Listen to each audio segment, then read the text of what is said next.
तो आप लोग अपने मोबाइल में खोल सकते हैं, जिनके पास बुक है उसमें खोल सकते हैं। प्रथम स्कंद अध्याय 15 श्लोक संख्या 28।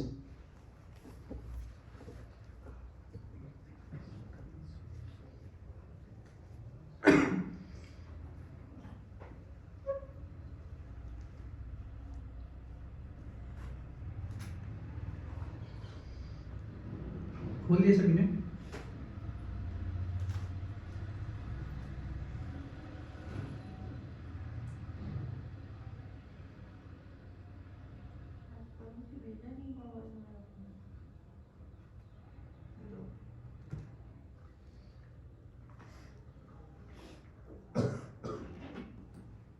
ठीक है।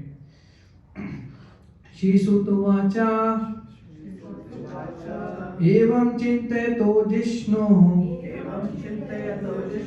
कृष्णपादासरोरुहम्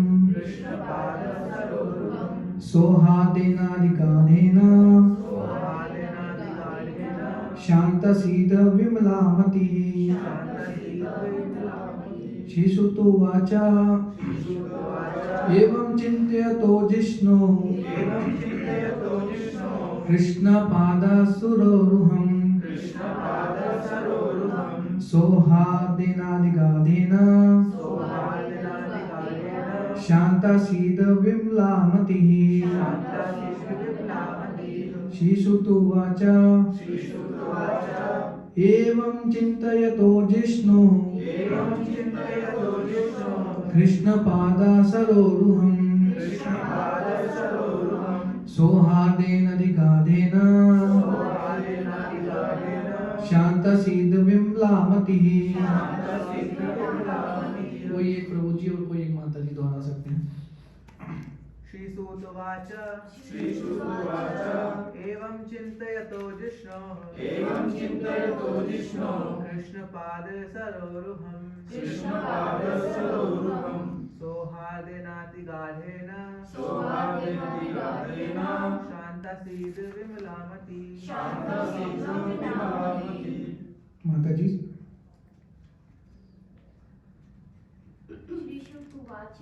श्रीसुतोवाच एवं चिन्तयतो जिष्णुः कृष्णपादसरोरुहम् सोहार्देन अतिगाढेन शान्तसीद विमलामति। धन्यवाद। इसका शब्दार्थ अनुवादित तात्पर्य कृष्ण कृपा मूर्ति अभेचन नारायण भक्ति वेदांत स्वामी श्री प्रभुपाद जी के द्वारा श्री प्रभुपाद की। सूत उवाच श्री सूत गोस्वामी ने कहा एवं इस प्रकार चिंतयतः उपदेशों का चिंतन करते हुए जिष्णु श्री भगवान के कृष्ण के चरण सरोरुहम कमलों की तरह के सौहार्देन घनिष्ठ मित्रता से अति गाढ़ेन अत्यधिक घनिष्ठता में शांत आसीत हो गया विमला किसी भौतिक कल्मश का रंच भी नहीं मति ही मन। अनुवाद तात्पर्य कृपया ध्यान पूर्वक श्रवण कीजिए। श्री सूत गोस्वामी ने कहा इस प्रकार श्री भगवान के उपदेश जो अत्यधिक घनिष्ठ मित्रता में प्रदान किए गए थे उनके विषय में सोचने में तथा उनके चरण कमलों का चिंतन करने में तल्लीन अर्जुन का मन शांत और समस्त भौतिक कल्मश से रहित हो गया। तात्पर्य चूंकि श्री भगवान परम पूर्ण है अतः उनका गहन ध्यान यौगिक समाधि के समान ही है। श्री भगवान अपने नाम रूप गुण लीलाओं पार्षदों तथा विशिष्ट कर्मों से अभिन्न है। अर्जुन भगवान श्री कृष्ण द्वारा कुरुक्षेत्र के युद्ध स्थल में उसे दिए गए उपदेशों का चिंतन करने लगा। उन्हीं उपदेशों से अर्जुन के मन का भौतिक कल्मश नष्ट होने लगा। श्री भगवान सूर्य के जैसे हैं, सूर्य उदय का अर्थ है अंधकार या अज्ञान का तत्काल दूर होना, और भक्त के मन में श्री भगवान के प्राकट्य से तुरंत ही कष्टप्रद भौतिक प्रभाव दूर हो जाते हैं। अतः संसार के समस्त कलमश से सुरक्षा हेतु भगवान श्री चैतन्य ने श्री भगवान के नाम का निरंतर कीर्तन करने की संस्तुति की है। निसंदेह भक्त के लिए श्री भगवान का वियोग कष्टप्रद होता है, लेकिन इसका संबंध श्री भगवान से है, अतः इसका विशेष दिव्य प्रभाव पड़ता है जो हृदय को शांत बनाता है। वियोग की अनुभूति दिव्य आनंद का स्रोत भी बनती है, और इसकी तुलना कभी भी कलुषित भौतिक वियोग से नहीं की जा सकती। ओम अज्ञानतिमिरान्धस्य ज्ञानाञ्जनशलाकया चक्षुरुन्मिलितं येन तस्मै श्रीगुरुवे नमः। श्रीचैतन्यमनोभीष्टं स्थापितं येन भूतले स्वयं रूपा कदा मह्यं ददाति स्वपदान्तिकं। वन्देऽहं श्रीगुरु श्रीयुतापदकमलं श्रीगुरुं वैष्णवांश्च श्रीरूपं साग्रजातं सहगणरघुनाथं विनुतं सजीवम् साद्वैतं सावधूतं हरिजन सहितं कृष्ण चैतन्य देवं श्री राधा कृष्ण पादां सहगण ललिता श्री विशाखान्वितांश्च। हे कृष्ण करुणा सिंधु दीनबंधु जगत्पते गोपेश गोपिका कांत राधा कांत नमोस्तुते। तप्त कांचन गौरांगी श्री राधे वृंदावनेश्वरी विश्वानुसुते देवी प्रणमामि हरिप्रिये। वाञ्छाकल्पतरुभ्यश्च कृपा सिन्धुभ्यैव च पतितानां पावनेभ्यो वैष्णवेभ्यो नमो नमः। जय श्री कृष्ण चैतन्य प्रभु नित्यानंद श्रीवासादि गौर भक्तवृंद। हरे कृष्णा कृष्णा कृष्णा हरे हरे, हरे राम राम राम हरे हरे। नमो विष्णुपादाय कृष्ण पृष्ठाय भूतले श्रीमते भक्ति वेदांत स्वामिनिति नामिने। नमस्ते सरस्वती देवे गौरवाणी प्रचारिणे निर्विशेष शून्यवादी पाश्चात्य देशधारिणे। नमो महावदन्याय कृष्ण प्रेम प्रदायते कृष्णाय कृष्ण चैतन्य नामिने गौरविष्णु।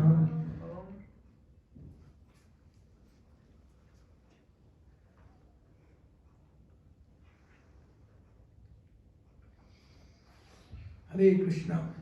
तो आप सबका एक बार पुनः स्वागत है आज की भागवतम की कक्षा में। तो मैं एक बार 25, 26 और 27 का अनुवाद पढ़ देता हूँ आपके लिए जल्दी से, फिर हम इस पर कुछ चर्चा करने का प्रयास करेंगे।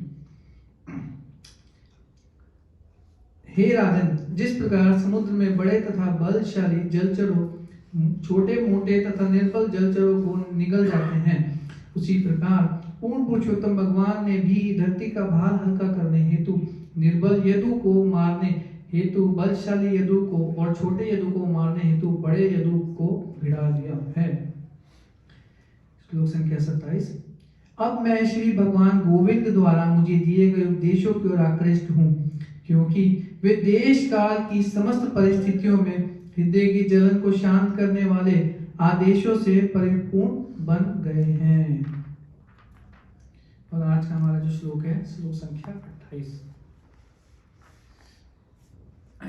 तो मैं शुरू करने से पहले आप सभी से आशीर्वाद की याचना करता हूँ, ताकि मैं आज जो मुझे सेवा दी गई है इस पर मैं कुछ बोलने का प्रयास कर सकूँ। मुझे अभी इंस्टेंटली बताया गया है प्रभु जी ने सुबह कि मेरे को भी क्लास देनी है जब के बाद, तो मैंने कुछ पढ़ा नहीं है, इसलिए मैं आशीर्वाद मांगता हूँ। ठीक है, तो ये जो प्रसंग चल रहा है, हमने पिछली बार भी इस पे चर्चा की थी, क्योंकि मेरे को ही बोला था प्रभु जी ने क्लास को। थोड़ा सा हम इसका प्लेटफॉर्म तैयार करते हैं कि अभी चल क्या रहा है, क्योंकि जो लोग नए हैं फर्स्ट टाइम सुन रहे हैं उनको समझने में आसानी रहे। तो ये प्रसंग चल रहा है कि पांडव जो हैं सामयिक निवृत्ति, यानी कि जो अपना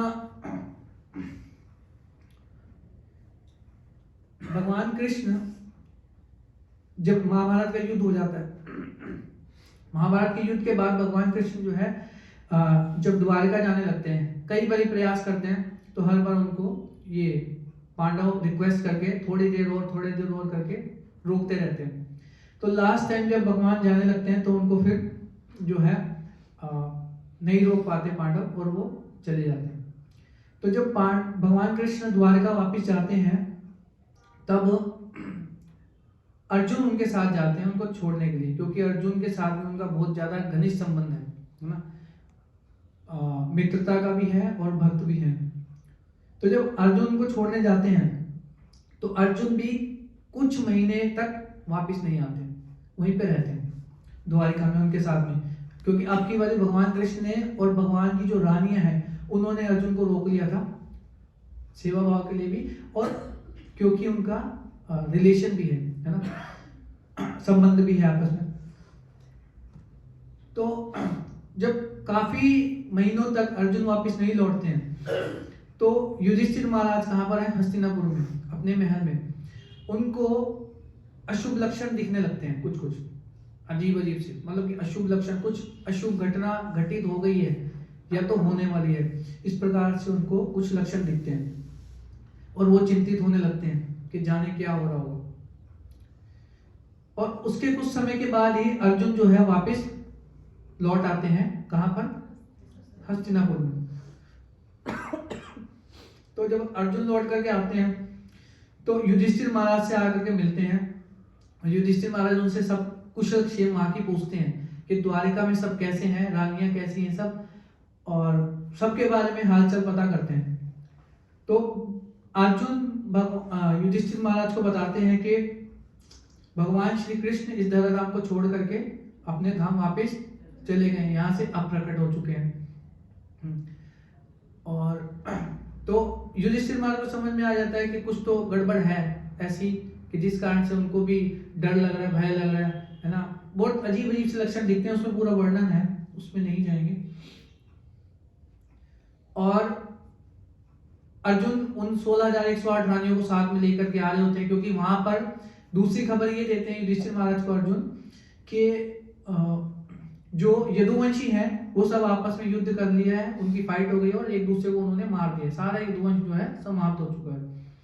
तो वहां पर रानियों को देखभाल करने के लिए, मेंटेन करने के लिए कोई और दूसरा नहीं है, तो इसलिए वो उन रानियों को साथ में लेकर के आ रहे होते हैं, कहां पर, हस्तिनापुर, द्वारिका से।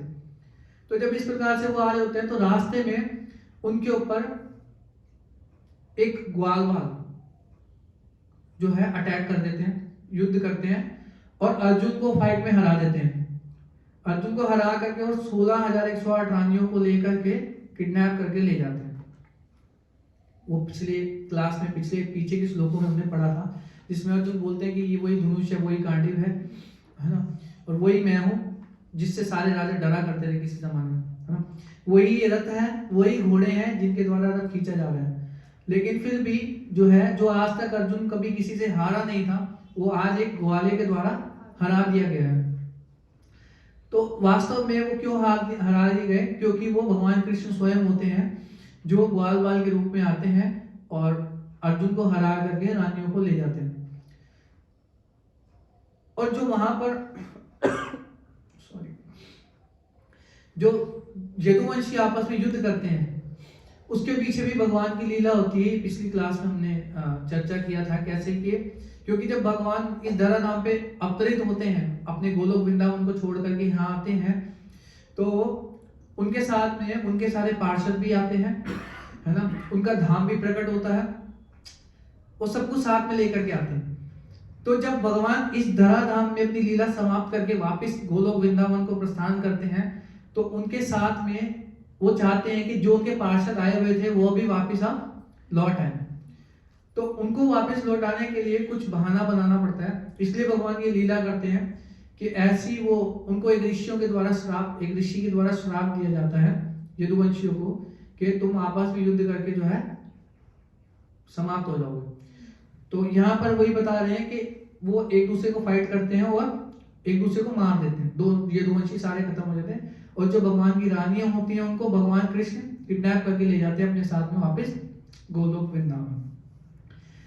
तो अब अर्जुन भी क्योंकि दुखी हैं, अब जो हम आज के कंटेक्स्ट में, आज के श्लोकों में देखें, अर्जुन भी इस बात को लेकर के दुखी हैं और युधिष्ठिर महाराज तो है ही दुखी, क्योंकि अर्जुन ने हमेशा भगवान का संग किया था, शुरू से लेकर के एंड तक भगवान के साथ में वो रहे हैं।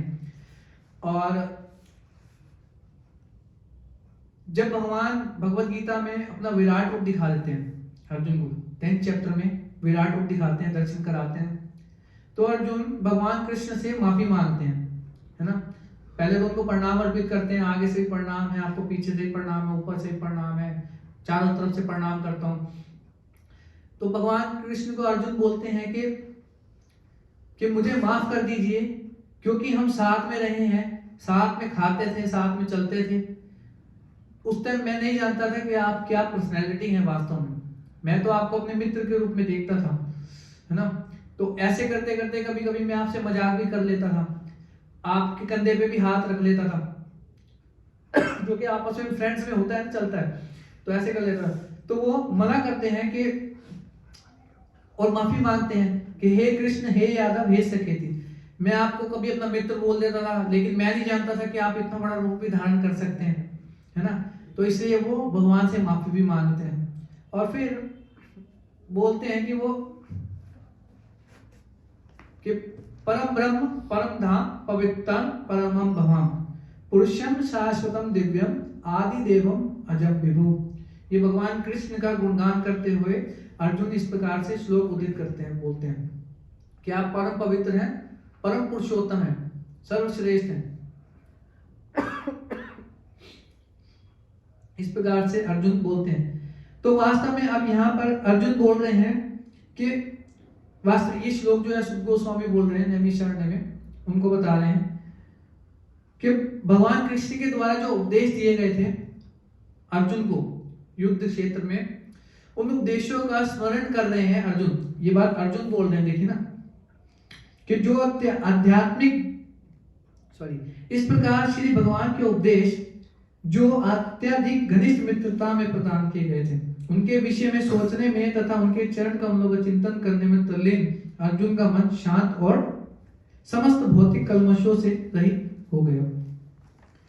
तो अर्जुन भगवान कृष्ण के द्वारा दिए गए जो गीता का उपदेश है उसको बार बार स्मरण कर रहे हैं। स्मरण करके क्या कह रहे हैं कि उनका जो मन है वो शांत हो रहा है और भगवान से जो विरह उनको महसूस हो रहा था, वो उसको जो है विरह को सहन कर पा रहे हैं, या तो विरह उनकी कम हो रही है, ये कह सकते हैं। ऐसा क्यों है, इसको थोड़ा समझने का प्रयास करेंगे फिलॉसफिकली भी।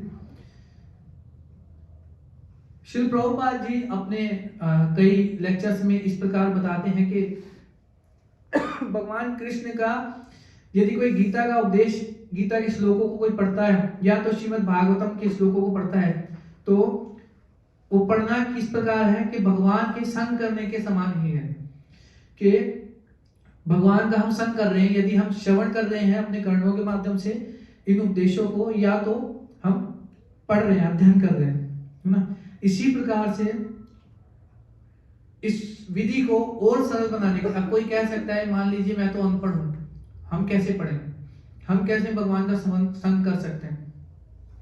तो श्री चैतन्य महाप्रभु क्योंकि आए हैं, किस लिए, इस जो भक्ति का जो प्रोसेस है, इस प्रोसेस को और सरल बनाने के लिए है। कौन? चैतन्य महाप्रभु कौन है?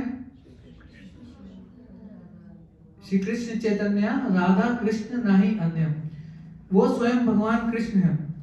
अब हुआ क्या कि भगवान कृष्ण आए 5000 साल पहले, श्रीमद् भगवत गीता का उपदेश दिया उन्होंने और वापस लौट गए। उनके जाने के बाद में भी उन्होंने देखा ऊपर से कि भैया कोई भी व्यक्ति जो है भगवत गीता की जो शिक्षाएं मैं दे करके आया उनका पालन नहीं कर रहा है ना, या तो कर भी रहा है तो उनको बहुत परेशानी, कठिनाइयों का सामना करना पड़ रहा है, क्योंकि भगवान ने श्रीमद् भगवत गीता में हर एक एस्पेक्ट को टच किया है ना। कर्मकांड, कर्म योग, ज्ञान योग, ध्यान योग, अष्टांग योग और देन भक्ति योग। भक्ति योग को भगवान कृष्ण ने सेंटर में रखा है। ज्ञान योग पहले के 6 अध्याय, आखिरी के 6 अध्याय कर्म योग और बीच के 6 अध्याय भक्ति योग। इस प्रकार से आचार्य भगवत गीता के जो ज्ञान को विभाजित करते हैं। ठीक है, तो अब जिसको जितना समझ आया अपनी बुद्धि से, उसने उतना उस ज्ञान को ग्रहण किया और उसका पालन करने का प्रयास किया। जैसे 6 अध्याय पहले जो है वो भगवान उसमें योग साधना के बारे में बताते हैं, अष्टांग योग के बारे में बताते हैं। और 6ठे अध्याय के आखिर में फिर बोल देते हैं कि योगिनाम अपि सर्वेषां मद्गता अंतरात्मना श्रद्धावान भजते योमाम सामे युक्त तमो मता, कि योगियों में सर्वश्रेष्ठ योगी कौन है? जो हर समय मेरा अपने मन में चिंतन करता है और मेरे भजन में लगा रहता है। तो ऐसा कई बार अर्जुन भी कंफ्यूज हो जाते हैं कुछ भगवान की बातों को सुन करके, है ना। और जब सारी बातें सुन लेते हैं अर्जुन, तो बाद में भी फिर भगवान देखते हैं कि अभी भी still Arjun is confuse, Arjun अभी भी कंफ्यूज है, इनको नहीं समझ में आ रहा कि करना क्या है, मैंने सब कुछ बोल दिया फिर भी। तो भगवान लास्ट में कंक्लूड करते हुए वो श्लोक बोलते हैं, very famous shlok of Bhagavad Gita, that is सर्वधर्मान परित्यज्य माम एकम शरणम व्रज, कि अर्जुन वास्तव में करना क्या है कि सब धर्मों का त्याग करके मात्र मेरी शरण में आना, माम एकम शरणम व्रज। क्योंकि भगवान कृष्ण पीछे के अध्यायों में देखें तो भगवद गीता के श्लोकों में ये भी बताते हैं कि जो जिनकी बुद्धि भौतिक इच्छाओं के द्वारा मारी जाती है वो देवी देवताओं की शरण में जाते हैं, शरण ग्रहण करते हैं और अपनी इच्छाओं को पूरा करने के लिए उनसे वरदान प्राप्त करते हैं।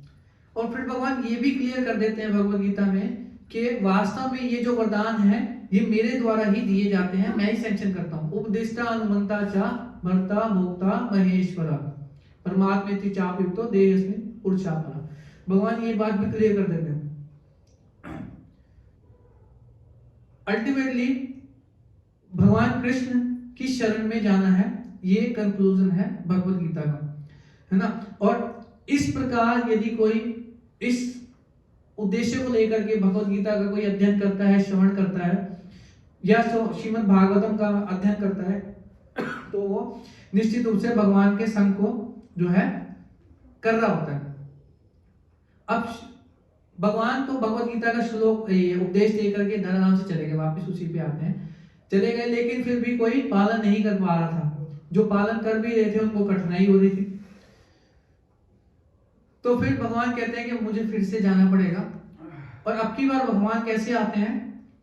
चैतन्य महाप्रभु के रूप में, एक भक्त के रूप में आते हैं और भगवान अपने आचरण से ये स्थापित करते हैं, आकर के सिखाते हैं कि वास्तव में भगवद गीता की शिक्षाओं को कैसे पालन करना है, जीवन में कैसे उतारना है। क्या श्लोक आता है वो? अपनी आचरती प्रभु जीवेर सिखाए। सभी जीवों को शिक्षा देने के लिए भगवान अपने आचरण से सिखाने के लिए आते हैं, है ना। क्या जरूरत पड़ी? एक तो भगवान भगवद गीता के 4th चैप्टर में ये बात बोले हैं, यद्यद् आचरति श्रेष्ठस्तत्तदेव तरो जना सायत् प्रमाणं कुरुते लोकास्तत् अनुवर्तते, कि जो ग्रेट पर्सनालिटीज होते हैं, जो महान व्यक्तित्व हैं इस संसार में, वो जिस प्रकार का आचरण करते हैं, जो सामान्य जनता है वो उनको फॉलो करती है। कैसे समझे? जैसे हम देखते हैं कि फिल्म स्टार्स हैं, है ना, किसी का कोई फेवरेट सिंगर है या तो कोई एक्टर है या तो कोई एक्ट्रेस है, वो जिस प्रकार के कपड़े पहनते हैं, जैसा कोई हेयर स्टाइल रखते हैं, आम लोग भी जो है भेड़ चाल की तरह उनको कॉपी करना शुरू कर देते हैं। या तो कोई बात करते हैं, किसी चीज की ब्रांडिंग करते हैं, प्रमोशन करते हैं, तो सभी लोग सोचते हैं कि वो वाकई में ये चीज बेस्ट है, या तो जो उनके फॉलोअर्स होते हैं वो सोचते हैं, है ना। तो इसीलिए भगवान कृष्ण स्वयं चैतन्य महाप्रभु के रूप में आते हैं और भगवद गीता की जो शिक्षाएं हैं उनको प्रैक्टिकल कैसे अपने जीवन में उतारना है उनको वो करके बताते हैं। भगवान चैतन्य महाप्रभु के रूप में जब आए तो उन्होंने कोई एक्स्ट्रा कोई उपदेश नहीं दिए, क्योंकि उन्होंने जानते हैं कि पहले ही मैं भगवद गीता के रूप में शिक्षा दे चुका हूं। लेकिन फिर भी शिक्षा अष्टकम के रूप में 8 श्लोक वो अपने पीछे छोड़ के जाते हैं जाने से पहले, और वो सारे के सारे जो श्लोक हैं, 8 श्लोक शिक्षा अष्टकम के, वो पूरे शास्त्रों का निष्कर्ष है ना। उसमें से यदि कोई एक श्लोक भी हम अपने जीवन में उतारने का प्रयास करें ना, तो भक्ति की चरम अवस्था को बड़ी सरलता से प्राप्त कर सकते हैं, इसमें कोई संशय नहीं है। ऑल्दो चैतन्य महाप्रभु ने और भी ग्रंथ लिखे थे, कुछ कुछ लिखते थे, क्योंकि पंडित थे, निमाई पंडित के नाम से प्रख्यात थे, और उन्होंने बहुत सारे ग्रंथों की रचना की थी। लेकिन फिर भी एक बार क्या होता है कि उनके कोई मित्र होते हैं, वो उनको पढ़ के सुनाते हैं कुछ, तो उनको पढ़ के उनके मित्र के मन में कुछ भाव उत्पन्न होने लगते हैं, और चैतन्य महाप्रभु को लगता है कि मेरे इस लिखने के कारण जो है उनको कष्ट हो रहा है, तो इसलिए वो क्या करते हैं, उन सारे ग्रंथों को तुरंत फाड़ के गंगा जी में बहा देते हैं और दोबारा कोई कुछ नहीं लिखते, कोई ग्रंथ की रचना नहीं करते हैं। केवल ये 8 श्लोक शिक्षा अष्टकम के रूप में हमारे लिए छोड़ करके जाते हैं। अब अर्जुन क्या कह रहे हैं इस श्लोक में कि मन में शांत हुआ। कैसे? भगवान ने भगवत गीता में 18.65 बोला है कि मन मना भव मद भक्तो मध्याजी माम नमस्कुरु मामे वैश्यसी सत्यम ते प्रति जानो प्रियोसी में, कि हे अर्जुन मुझ में मन लगाओ, मेरी भक्ति करो, मेरी पूजा करो, मुझे नमस्कार करो, इस प्रकार तुम निश्चित रूप से मेरे पास आओगे। ऐसा भगवान उनको उपदेश देते हैं। अर्जुन के मन में कई संशय थे। शुरू में ही हम देखते हैं कि भगवान के द्वारा ही कि उनको बिविल्डर किया गया था, है ना, कि भगवान जानबूझ के पॉइंट आउट कर करके दिखा रहे थे युद्ध क्षेत्र में जब गए थे कि ये देखो द्रोणाचार्य भी आए हैं, भीष्म पितामह भी आए हैं फाइट करने के लिए, तुमसे लड़ने के लिए, और ये तुम्हारे ससुर भी आए हैं, तुम्हारे चाचा भी आए हैं, मामा भी आए हैं, ताऊ भी आए हैं, कजन, सबको एक एक को पॉइंट आउट करके दिखाते हैं। जानबूझ के भगवान कृष्ण बिविल्डर करते हैं, उनको मोहित करते हैं, है ना। अर्जुन घर से तो आए थे फाइट करने के लिए, किस लिए आए थे? इतना अस्त्र शस्त्र लेकर के आए थे, युद्ध करने के इरादे से तो आए थे घर से, लेकिन जब युद्ध क्षेत्र में आते हैं तो भगवान उनको भ्रमित कर देते हैं जानबूझकर। भ्रमित क्यों करते हैं? किस उद्देश्य से? कि अगर अर्जुन भ्रमित नहीं होंगे तो ये भगवत गीता का जो ज्ञान है दोबारा से कैसे जो है प्रकट होगा। तो अर्जुन हम देखते हैं कि नाना प्रकार के जो है तर्क प्रस्तुत करते हैं, वो भी शास्त्रों के आधार पर। ऐसा नहीं कि अपने मनोकल्पित मेंटल स्पेकुलेशन नहीं करते हो, शास्त्रों के आधार पे सारे के सारे तथ्यों को प्रस्तुत करते हैं। अर्जुन भगवान कृष्ण को समझा रहे हैं, कहते हैं कि देखिए हमने सुना है कि जिस कुल का विनाश हो जाता है और उस कुल में कोई पानी देने वाला नहीं होता है, सारी स्त्रियां दूषित हो जाती है और वर्ण संकल्प फैल जाता है ना, और यानी कि असुरी प्रभाव पूरा का पूरा फैल जाता है और सारा का सारा जो समाज है वो डिसबैलेंस हो जाता है। और ऐसे पुरखों को कोई पानी देने वाला भी नहीं होता और उन पुरखों का अनंत काल तक जो है नरक में वास होता है। ऐसा हमने सुना है, अपने गुरु आचार्यों से सुना है। अर्जुन पूरा बता रहे हैं डिटेल में। और भगवान केवल शांत होकर के सुन रहे होते हैं, मुस्कुरा रहे होते हैं और अर्जुन की बात को सुन रहे होते हैं। सेकंड चैप्टर में आकर के जब अर्जुन भगवान को शरणागत करते हैं, है ना, क्योंकि अर्जुन को भी ये बात पता है, समझ में आ गई है कि जब तक मैं भगवान कृष्ण को शरणागत नहीं होऊंगा तब तक भगवान मुझे कोई सलाह नहीं देंगे, एडवाइस सजेशन भी नहीं देंगे। और ये बात भगवान 18.66 में स्थापित भी करते हैं कि सर्वधर्म परित्यज्य माम एकम शरणम व्रज, मेरी शरण में आओ। तो अर्जुन सेकंड चैप्टर में ही सरेंडर करते हैं भगवान को। क्या कहते हैं? कार्पण्य दोषो भत स्वभाव पृच्छामि त्वां धर्म सम्मूढ़ चेता यच्छ्रेयस्या निश्चितं ब्रूहि तन्मे शिष्यस्तेहं शाधि मां प्रपन्नम। अर्जुन कहते हैं कि कृपण दुर्बलता के कारण मैं अपना कर्तव्य भूल गया हूं और सारा धैर्य खो चुका हूं, इसलिए मैं आपसे पूछ रहा हूं कि जो भी श्रेष्ठकर है, जो भी मेरे लिए श्रेष्ठकर है, कृपया मुझे बताइए। क्यों बताइए? किस संबंध से बताइए? शिष्यस्तेहं शाधि मां प्रपन्नम, कि मैं आपका शिष्य हूं, आपका स्टूडेंट हूं, आपको अपने टीचर के रूप में स्वीकार कर रहा हूं, गुरु के रूप में स्वीकार कर रहा हूं और आपकी शरण में आया हूं, कृपया मुझे उपदेश दीजिए। तब भगवान क्या करते हैं? पहले अगले श्लोक में अर्जुन को डांट लगाते हैं। भगवान ने टीचर की भूमिका, अपना वो पोस्ट संभाल लिया ना टीचर का। अभी तक तो फ्रेंड्स थे, तो फ्रेंड में कोई समझाएगा भी तो वो मजाक में टाल देते हैं। तो भगवान को पता है कि मैं भी कुछ बोलूंगा अभी तो ये मजाक में उड़ा देंगे अर्जुन। तो भगवान ने अब टीचर, गुरु का पोस्ट संभाला और डांट लगाया कि हे अर्जुन, जिस चीज के लिए तुम शोक कर रहे हो, रो रहे हो, है ना, वो चीज वास्तव में शोक करने के लायक नहीं है। क्या श्लोक है? हाँ, अशोच्यावान अशोच्यस्तम प्रज्ञावादांश भाष्यते गतासून गतासूंश्च नानु शोचन्ति पंडिता, कि जो पंडित होते हैं वो बड़ी बड़ी, तुम पंडितों के समान बड़ी बड़ी बातें तो कर रहे हो, लेकिन उन चीजों के लिए शोक विलाप कर रहे हो जो विलाप के योग्य नहीं है। ना। फिर भगवान 12 में क्या बोलते हैं, ना तो हम जातो नासम ना तो हम नेमी जनाधिपा, कि ये राजा लोग जितने भी यहाँ पे आए हैं ये सब जो है ऐसा नहीं था कि पहले नहीं थे, और ऐसा भी नहीं है कि मरने के बाद आगे नहीं रहेंगे। फिर 13 में क्या बोलते हैं, देही नोस्मिन यथा देहे कौमारम यौवनम जरा। पूरा भगवान जो डिटेल में फिलोसफिकली उनको समझाने का प्रयास करते हैं। 14 में फिर बोलते हैं मात्र स्पर्शस्तु कौन्तेय शीतोष्ण सुख दुःखदा, कि सर्दी और गर्मी की समान जो है दुख और सुख मनुष्य के जीवन में आता है, उसको सहन करना सीखना चाहिए। इस प्रकार से पूरा जो है, और फिर 9 चैप्टर में आगे हम देखते हैं 7, 8, 9, 10, 11, 12 भक्ति योग के बारे में बताते हैं डिटेल में। फिर 18 चैप्टर में जब आते हैं भगवान, तो अर्जुन क्या बोलते हैं, भगवान को बोलते हैं नष्टो मोहा स्मृतिर्लब्धा त्वत्प्रसादाम अच्युता। क्या कह रहे हैं कि मेरा जो मोह था ना भगवान, आपके वचनों को सुनने से सारा का सारा मोह नष्ट हो गया। नष्टो मोहा स्मृतिर्लब्धा, मेरी जो बुद्धि है, जो मेरी बिल्डर हो गई थी बुद्धि, इंटेलिजेंस जो थी, जो मैंने खो दी थी, वो वापस मेरे को मैंने गेन कर लिया। स्मृतिर्लब्धा त्वत्प्रसादाम अच्युता, कैसे हुआ, हे अच्युत, हे इनफॉलेबल, भगवान कृष्ण का एक नाम अच्युत भी है।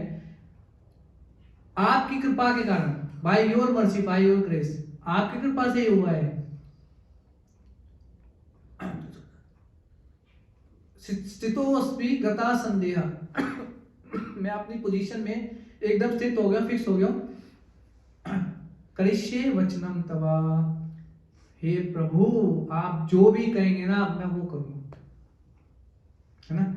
क्यों बोला, आप सोचने की बात ये है कि अर्जुन ने वहां पर ये क्यों बोला था कि करिष्ये वचनम तवा, कि जो आप बोलेंगे प्रभु मैं वैसे करूंगा। क्योंकि जब भगवान कृष्ण, थोड़ा सा पीछे जाते हैं ना, हम थोड़ा सा पीछे जाएंगे इसमें, तो भगवान कृष्ण बोलते हैं कि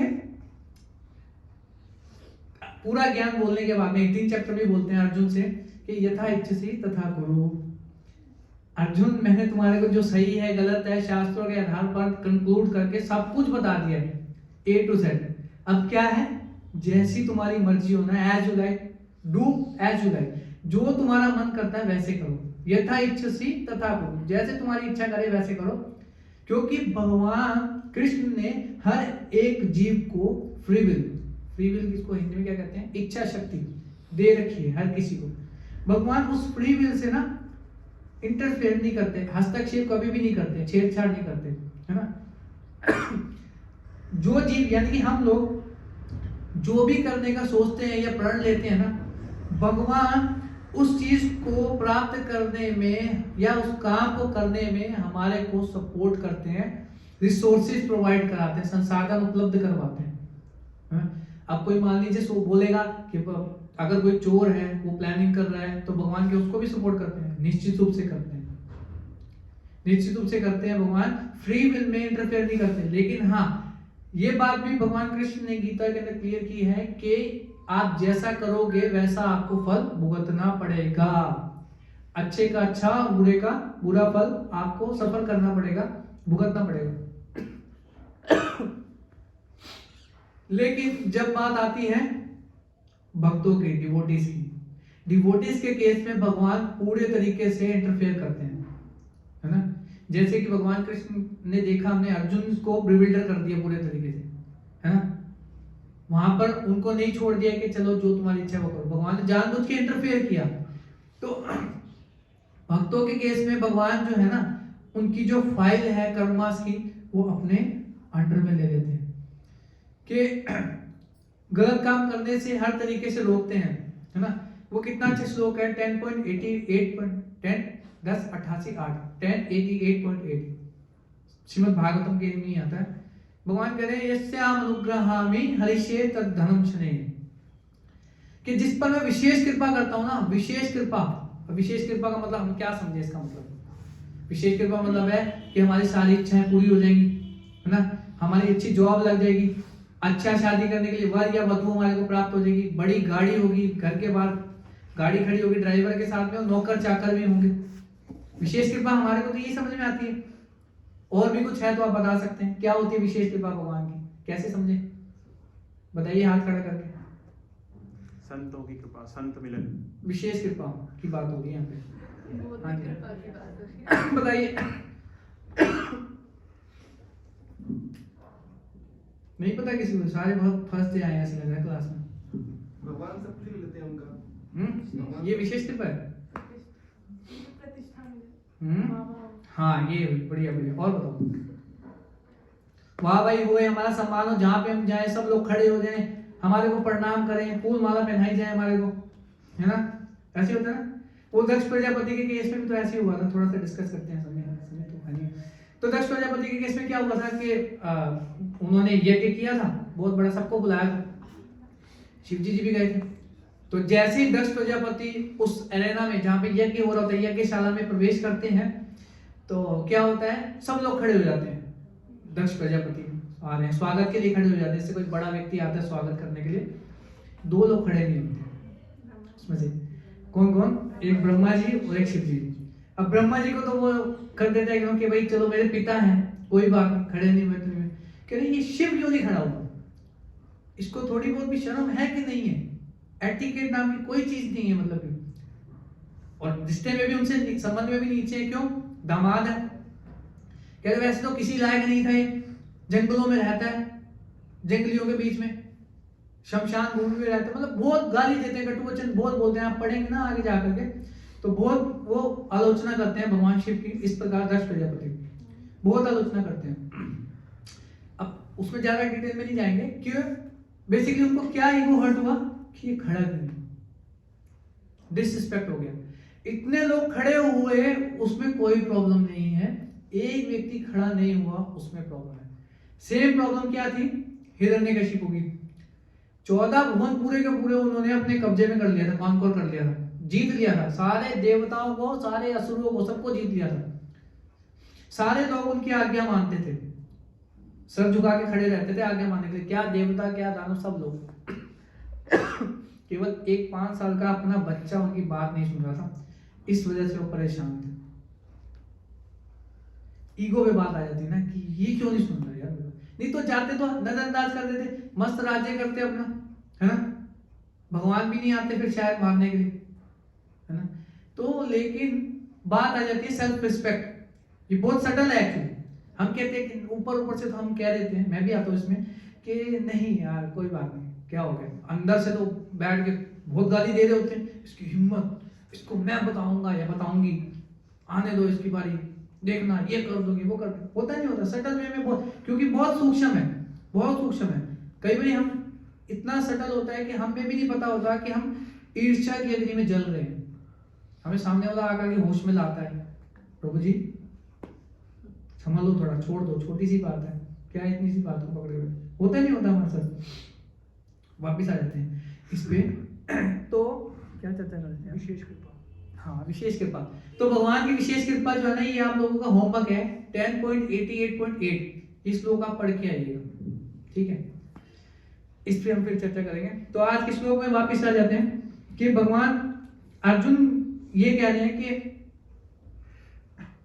उनके जो दिए हुए उपदेशों को सुन करके उनका मन जो है शांत हो रहा है। और इसी प्रकार से श्री प्रभुपाद जी बताते हैं कि भगवान के नामों का यदि हम जप करते हैं, हरे कृष्णा कृष्णा कृष्णा हरे हरे, हरे राम राम राम हरे हरे। ये क्या है? भगवान श्री कृष्ण का पर्सनल मोबाइल नंबर है, ठीक है? यदि किसी को भगवान कृष्ण से बात करने की इच्छा हो तो अकेले में बैठ करके ये नंबर डायल कर सकता है ना? डायरेक्ट कांटेक्ट हो जाता है।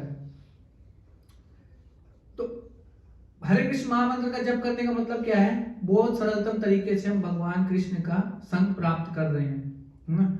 और यदि हम निरपराध भाव से यदि कोई इन नामों का जप करता है, कीर्तन करता है, तो इसी जन्म में वो क्या होगा? मुक्त हो जाएगा, परम सिद्धि प्राप्त करेगा, है ना? मुक्त तो ऑलरेडी हैं, जो कृष्ण भक्ति में लगे हैं वो already, they are already liberated, है ना? ठीक है।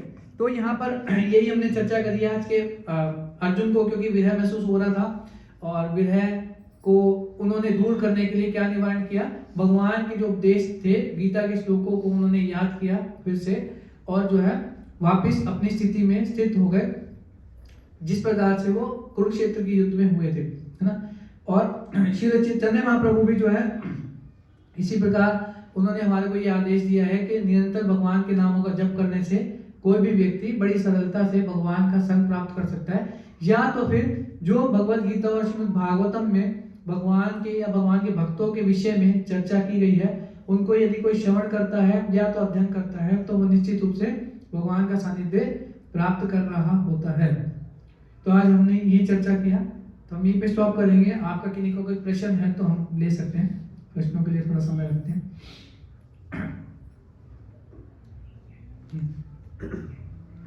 अभी आपने बताया कि मुक्ति कृष्ण भक्ति में जो लगा हुआ है वो ऑलरेडी मुक्त है, और फिर आपने एक वर्ड यूज किया परम सिद्धि। इन दोनों अवस्थाओं में व्यक्ति क्या फील करता है? परम सिद्धि का अर्थ है कि वो अपनी कॉन्स्टिट्यूशनल पोजीशन को प्राप्त कर लेते हैं, दैट इज जीवेर स्वरूप है नित्य कृष्ण दास, है ना। और जो भक्त होता है वो श्रील प्रभुपाद जी जो बताते हैं कई लेक्चर्स में अपने उसमें भी कि जो शुद्ध भक्ति की बात हो रही है यहाँ पे कि वो जीवन इस शरीर में रहते रहते मुक्त हो जाता है, जीवन मुक्त स उच्यते, वो मुक्ति को प्राप्त कर लेता है। और एक और संदर्भ में आई थिंक श्री रूप गोस्वामी पाद बताते हैं कि जो सॉरी जो मुक्ति है ना वो हाथ जोड़कर एक भक्त के दरवाजे पे खड़ी रहती है कि मुझे सेवा का अवसर प्रदान कीजिए। बट जो भक्त है वो 24 घंटा भगवान की सेवा में इस प्रकार एंगेज रहता है, लगा रहता है कि उसके पास मुक्ति के लिए भी टाइम नहीं होता। और मुक्ति का अर्थ क्या है? श्रीमद् भागवतम में एक श्लोक भी आता है, मुक्ति हित्वा अन्यथा रूपम स्वरूपेण नमस्ते। अपने स्वरूप में स्थित हो जाना, दैट इज कॉल्ड मुक्ति। मुक्त स्वरूप क्या है? नित्य कृष्ण दास ना। एक भजन में लाइन भी आती है, जीव कृष्ण दास यही विश्वास कर ले तो और दुख नहीं। यदि जो जीव है वो ये विश्वास कर ले कि मैं हमेशा कृष्ण का दास हूं तो उसको कभी जीवन में कोई दुख नहीं सताएगा। बाकी और चर्चा की जा सकती है, इसके मुक्ति भी 5 प्रकार की मुक्ति होती है जिसका नेक्ट ऑफ डिवोशन भक्ति रसायन सिंधु में वर्णन आता है, उस पर फिर चर्चा करेंगे। बहुत डिटेल है, मुक्ति में जाएंगे तो। मुक्त है मतलब, मुक्त का मतलब है सरल भाषा में कि देह आत्म बुद्धि से ऊपर हो जाए, बहुत ही कलमश नहीं सताता। हाँ, बहुत ही कलमश नहीं सताते, 3 ताप नहीं सताते। परम सिद्धि में दूसरा दैट इज गोलोक वृंदावन या फिर वैकुंठ, वो परम सिद्धि। ठीक है, और बताइए किन्हीं का कोई क्वेश्चन है? स्टॉप कर